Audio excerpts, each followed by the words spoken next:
Në qytetin e Pogradecit u promovua pas vdekjes libri Ëndra për jetën i autores Rozeta Duro Regjollari, një vëllim me tregime dhe përjetime të mbledhura ndër vite në dorëshkrime.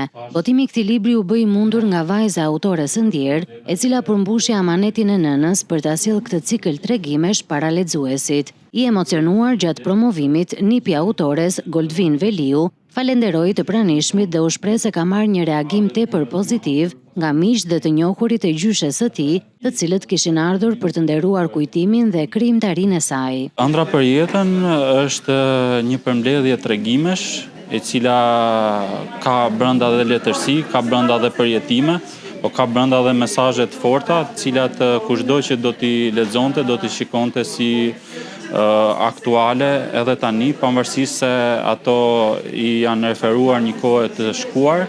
Mesazhet që ato bartin janë mesazhe të cilat i vlen shumë qoftë brezit që i ka përjetuar, por dhe sidomos brezit të ri. Ndërsa kryetari i shoqatës antikomuniste të përndjekurve politik, Etem Fezollari, theksoi se Rozeta Duro ka qenë një bashkëvuajtse e sistemit të kaluar dhe se veprimtaria e saj do të mbetet gjatë në kujtesën e pogradecarëve.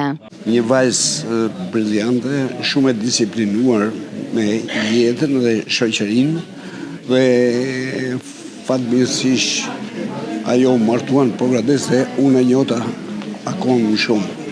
Dua të them që ka qenë një person që i ka dhënë shumë shoqërisë, shumë Pogradecit në gjitha drejtimet. Në ceremoninë e promovimit morën pjesë qytetarë, miq dhe të afërm të autores, duke e kthyer ngjarjen në një homazh të ndjerë për jetën dhe krijimtarinë e saj.